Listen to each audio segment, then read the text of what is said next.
Веќе најавивме дека месец јуни е посветен на борбата против сколиоза, така што во наредните минути дознаваме од еден малку поинаков аспект за сите оние кои што веќе имаат дијагностицирано сколиоза, како се третира во однос на физичката активност, меѓутоа посебен акцент ставаме на тоа дека физичка активност е добре дојдена само и исклучиво кога е под надзор од професионалец. За таа цел Елена Бубало утрово со нас во студио. Добре ни дојде. Добро ве најдов. Ви благодарам за поканата. Кога може едно лице да почне со физичка активност и каква, доколку има сколиоза и веројатно исто зависи кој степен и како е развиено? Така, значи сега ние како од аспект на тренери многу ни е прво потребно да биде дијагностицирана истата. Дури нели во соработка со стручни лица, физиотерапевти и ортопеди, заеднички носиме одлука што понатаму ќе правиме. Најчесто, одма веднаш после дијагностицирањето, се препорачува и треба да се примени физичка активност, затоа што нас не е тука важна да направиме мускулен баланс, да ги зајакнеме мускулатурата околу ребето, да го подобриме држењето на телото, да намалиме онаа непријатност која чувствуваат за понатака со корективни вежби, со соодветен тренинг за да направиме некаков резултат. Меѓутоа, ако кратко и јасно треба да одговориме кога треба да се почне, штом се дијагностицира како состојба, препораките се нормални во зависност од степенот и од видот на сколиозата, се препорачува веднаш да се започне со соодветна физичка активност, индивидуализирана и нормално предводена од тренер кој што ќе за тоа знае и е учен. Каква е улогата на фитнес тренерот во овој случај при подобрување на целата таа ситуација, нели? Паралелно со целиот тој лекарски тим? Работата е тука што мораме да одиме индивидуализирано. Не можеме без разлика дали работиме групен тренинг, дали работиме индивидуален тренинг, нема еден шаблон по кој што можеме да се водиме за да го направиме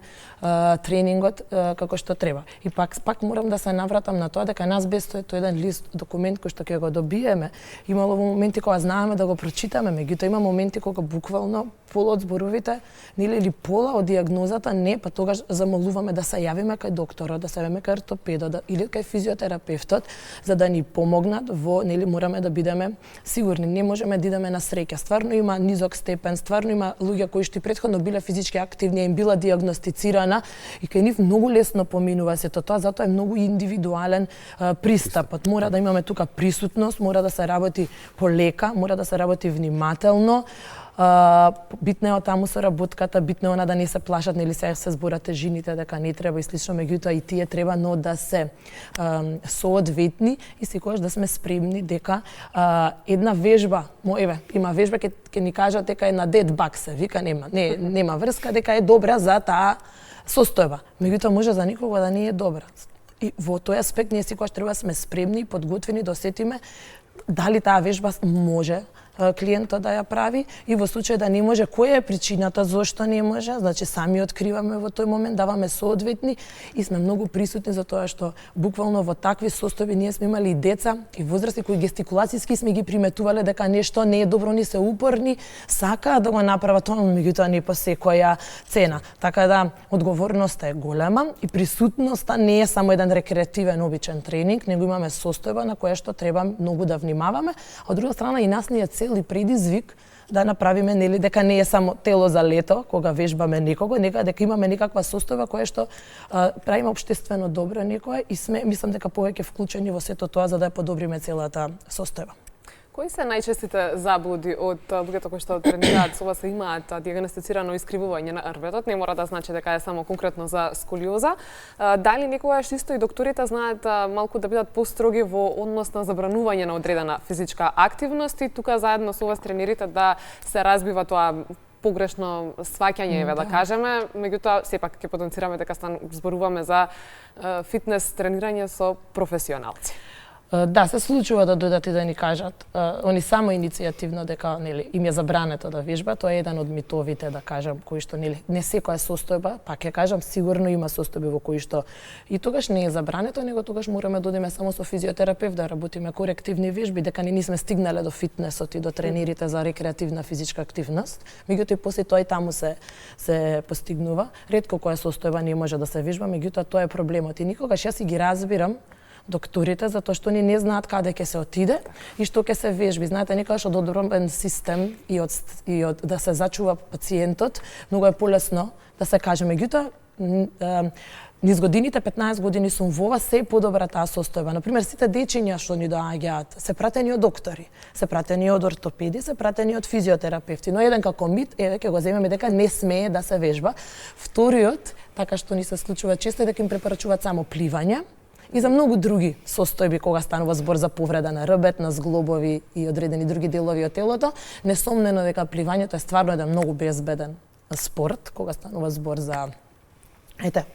заради диагностицирана одредена состојба, меѓутоа не е единствена и факт е дека може да се прават и други вежби и од другата страна па имаме не да кажам мит, меѓутоа верување од другата страна, не сега да ги нели само од ке докторите, ортопедите и стручните лица, кај пациентот и кај клиентот кои што мислат дека со вежбање, со рекреативно вежбање, со корективни вежби дека ќе добијат некое комплетно исправување. Нели тоа све зависи од многу фактори, од возраста, кога е настаната, кое е потеклото, од каде доаѓа, која ни е претходната историја со физичка активност, каква ни е работата, каков ни е стилот на живот, многу фактори влијаат, дали и до кој степен на исправување, корекција ќе се постигне, така да не може никој да очекува дека комплетно ќе се среди ситуацијата. Тие три работи би ги издвоила така на прво на памет што ми текнува, дека доаѓаат со сигурност да ги кажат. Може ли да се влоши ситуацијата нормално кога ќе кажеме дека е неправилно вежбањето? Да.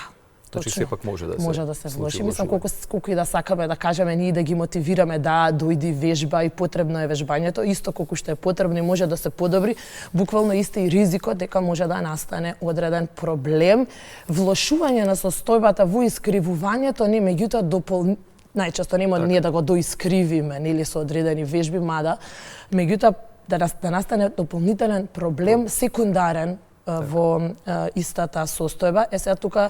од неправилно вежбање, од преголемо оптеретување, од асиметрични вежби, затоа што тука е многу важно, од неправилно држење на телото, од неправилна проценка која тежина, кој интензитет на тренинг се дава и зависи нели од возраста, па ќе кажам не можеме ние ако сме нашле 10 вежби за подобрување на сколиозата и тие 10 да ги даваме на сите шаблонски, затоа мора да се прати целата состојба, меѓутоа ризикот и мора да се свесни и дека не е тоа сега да се изразам за фрканција, ако можам така да го употребам зборот, нека мора да се внимава каде се оди, да треба задолжително е мене ако некој ме праша и ако нели не можеш сега да се сложиме ние сите со мислењата, но од друга страна носи ризик и е многу важно кој ќе го предводи тој тренинг, затоа што до влошување може да дојде секундарно.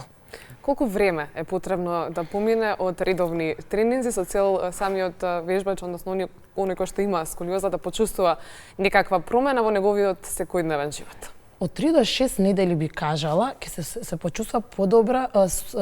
чувството се подобрува во однос на подобро се држат, се чувствуваат исправени, некои имаат болки, некои имаат непријатност, па таа е намалена или може дури да исчезне, зависи од состојбата и буквално тоа ги мотивира додат напред. И во било кој тренинг, во било што и не мора да имаме некаков проблем, ние првите тие 3 до 6 недели ги чувствуваме првите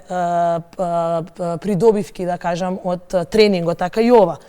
А оние видливи, ако треба да ги направиме, тоа бара повеќе месечна работа и континуирана и соработлива со програма која што ќе прави прогрес. Така да за да нешто видиме дека е подобро, треба повеќе месечна работа, а за да чувствуваме дека тренингот ни делува, веќе одма се чувствува за 3 до 6 недели. Како оди таа комуникација лекар, физиотерапевт, тренер? Имате ли некојаш спротивставени мислења, нели?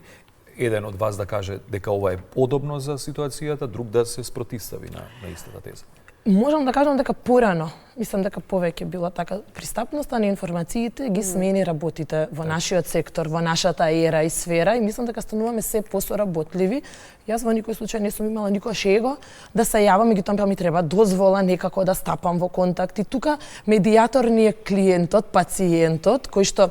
Видете, и они се многу важни во овој процес, затоа што и нивната упорност и нивната ангажираност кога некој нешто ќе им диагностицира и таа свесност сега дали ние ќе продолжиме, особено кога станува збор за нивните дечиња, не збориме за лично кога е во различна улога е тој кој што отишол на доктор некад како родител за детето и носи одлука некогаш лично за себе. И тука е клучното што ќе ни пренесе, што ќе каже колку сака да работи,